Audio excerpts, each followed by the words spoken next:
नमस्कार. आज आपण मालेगाव तालुक्यातील आगार हे गाव आहे आणि ते गिरणा नदीच्या किनाऱ्याला बसलेलं आहे. गिरणा नदी ही गिरणा नदीचा हा पूल होता आणि हे गाव आहे, आगार गाव आहे. तर आपण आज त्या त्या गावातील जे मंदिर आहे सिद्धेश्वर, त्या मंदिराला भेट देणार आहे. ते मंदिर जे आहे, तर ते मंदिराचा जो शिवलिंग आहे ती अगदी तळघरात आहे आणि त्याच्यावरती पण एक शिवलिंग आहे, पण ते मंदिर असं भुयारासारखं तळघरामध्ये आहे. तर आज आपण या ठिकाणी जाणार आहोत. तर सगळ्यात आधी आपण आमच्या ज्या नणंदबाई राहता, तर तिथे जाणार आहोत. त्यांच्याकडे कामानिमित्त जाणार होतो. त्याच्यामुळे मला ते वाटलं, की तिथलं जे मंदिर आहे म्हणजे जे मंदिर आहे तळघरात, तर त्या मंदिराचा व्हिडिओ करावा. तर तर मी तुम्हाला सांगणारच आहे पुढचं त्या मंदिराची माहिती. जेवढं मला माहीत आहे तेवढं सांगणार आहे. पण आमच्या ह्या नणंदबाईंकडे आलेलो आहोत आणि त्यांची शेती आहे. त्यांच्याकडे द्राक्षाचे बाग आहे, डाळिंबाचे बाग आहे, ॲपल बोर आहे आणि त्यांनी असे भाजीपाले वगैरे लावलेले असतात. भाजीपाला आहे सगळं. त्यांनी वांगे, टमाटे अशा पद्धतीनेही त्यांची शेती आहे. प्रगतशील शेतकरी आहे. त्यांचा जो माल आहे, जो द्राक्षाचा जो माल आहे, तो परदेशात जातो. ही बघा, ही बाजरी काढून झालेली आहे त्यांची.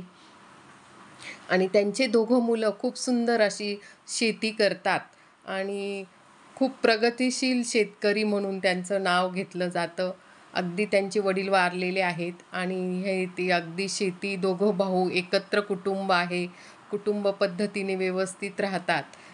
तर हे बघा, ह्या ठिकाणी आपण वांगे आहेत आणि पुढचं आपण बघणारच आहोत. तुम्ही चॅनलला नवीन असाल तर जरूर माझ्या चॅनलला सबस्क्राईब करा, लाईक करा आणि तुमच्या मित्रमैत्रिणींना माझा व्हिडिओ नक्की शेअर करा. मी असे नवनवीन व्हिडिओ घेऊन येण्याचा खूप प्रयत्न करत असते, जेणेकरून तुम्हाला माहिती मिळावी. अशा पद्धतीने आपण आता पुढचं जो आहे ते तुम्हाला दाखवत आहे.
आपण आता त्यांच्या घरामध्ये घुसलेलो आहोत आणि त्यांच्या ह्या दोघं सुना आहेत.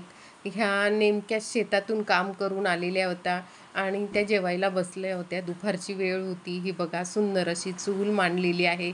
चुलीवर स्वयंपाक करत असतात त्या. असं छान बाहेर, बंगल्याच्या बाहेर त्यांचा हा कुत्रा आहे आणि अशा पद्धतीने त्यांचं पूर्ण कुटुंब अगदी व्यवस्थित.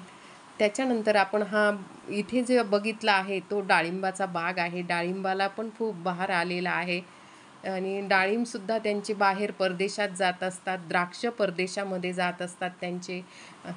आणि अशा पद्धतीने ते प्रगतशील शेतकरी आहेत.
शेजारी आमच्या परत दुसऱ्या नणंदबाई राहतात, त्यांची पण ही सून आहे आणि ही जी सून आहे त्या शेंगा निवडत होती. आपण ज्या तुरीच्या शेंगा असतात तर त्या निवडत होती. त्यांचे पण ज्या शेंगा आहेत त्या सुरत वगैरे त्या ठिकाणी जातात आणि हा त्यांचा बंगला होता असा. आणि आपण त्यांना पण त्यांच्याही घरी त्यांनी आम्हाला बोलवलं होतं आणि आपण असं. आणि त्या वानोळा म्हणून त्यांच्याकडे टमाटे होते, तर त्या टमाटे वगैरे देत होत्या अशा पद्धतीने. त्याच्यानंतर मी तुम्हाला म्हटलीच की आपण सिद्धेश्वर मंदिराला भेट देणार आहोत. तर हे सिद्धेश्वर मंदिर जे आहे गिरणा नदीच्या मध्यवर्ती, गिरणा नदीच्या मध्यभागी हे मंदिर आहे. आणि ह्या मंदिराला पावसाळ्यामध्ये हे मंदिर पूर्ण बुडून जातं आणि अगदी म्हणजे तळघरात याला आपली शिवलिंग जी आहे ती तळघरात ठेवलेली आहे. आणि हे मंदिर पावसाळ्यामध्ये पूर्ण पाणी याच्या मंदिराच्या कळसाला लागलेलं असतं. असं हे सुंदर सिद्धेश्वर मंदिर, सिद्धेश्वर महादेव मंदिर अगदी छान आहे. हे मंदिर सध्या पाणी कमी असल्यामुळे हे मंदिर पूर ओसरून गेलेला होता आणि त्याच्यानंतर आपण आता हा व्हिडिओ आत्ता काढलेला आहे. तर त्यामुळे हे खूप मंदिर इतकं सुंदर आहे, पण तिथे सारखं पाणी येत असल्यामुळे दरवर्षी पावसाळ्यात तिथे पाणी येत असतं. त्याच्यामुळे ते पाणी येत असल्यामुळे ते मंदिराचं थोडं खराब होत असतं, पण त्या मानाने अगदी व्यवस्थित आहे. असं छान हे शंकराचं मंदिर आहे. आपण आता मंदिरामध्ये जाणार आहोत. मंदिर मी तुम्हाला म्हटलीच की ते मंदिर अगदी खाली आहे. हे बघा, ही वरती शिवलिंग आहे. ही पूर्ण पितळामध्ये शिवलिंग केलेली आहे. छान असा त्रिशूळ आहे वरती त्यांनी आपलं. आणि पाणी असतं या ठिकाणी, पण पाणी पाझरत असतं कारण नदीच्या मध्यभागी हे मंदिर आहे.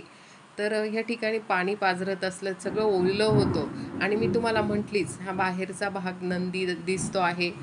तर हे जे आता आपण खाली जे जाणार आहोत त्या ठिकाणी तळघरात आपल्याला हे छोटंसं जायला रस्ता आहे. हा बघा, हा छोटासा जायला रस्ता आहे. खूप सुंदर अशी तिथे हे बघा, या ठिकाणी मला एवढं मध्ये जाता आलं नाही, पण मी तरीही तुम्हाला दाखवण्याचा प्रयत्न करते आहे. या ठिकाणी पूर्ण पाणी असतं, पण आता पाणी ओसरल्यामुळे त्या ठिकाणी पाणी नाही. खालून पूर्ण दगडी बांधकाम आहे आणि जुनी पुरातन तिथे जी पिंड आहे ती जुन्या याच्यात आहे आणि ती तळघरात आहे. तर ह्या ठिकाणी पूर्ण अंधार असतो, त्या ठिकाणी लाईट नसतो, पण अखंड दिवा चाललेला असतो. हे बघा, ही तुम्हाला पिंड दिसलीच असेल. अशी खोल अशी पिंड आहे. छान असं शंकराचं पिंड आहे तिथे. आणि ही बघा, अशी पूर्ण ही तळघरात आणि तिथे फक्त 2 किंवा 3 माणसं बसू शकतात. अशी छान असं हे मंदिर आहे. पुरातन मंदिर आहे आणि हे गिरणा नदीच्या भागात आहे. तर अशा पद्धतीने तुम्हाला हे मंदिराचं खूप सुंदर असं दर्शन घडवत आहे मी. तुम्ही जर मालेगाव ते सटाणा या ठिकाणी आला तर आघारमध्ये गावात येऊन हे नदी किनारी हे मंदिर नदीमध्ये बसलेलं आहे. तर त्या ठिकाणी आपल्याला जास्त वेळ तिथे काही आपण थांबलो नाही आणि वरती आलेलो आहोत.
तुम्ही जर या आजूबाजूच्या परिसरातले असाल आणि तुम्हाला जर हे मंदिर माहीत नसेल तर खूप सुंदर मंदिर आहे महादेवाचं. माझा व्हिडिओ आवडला असेल तर जरूर माझ्या चॅनलला सबस्क्राईब करा, लाईक करा.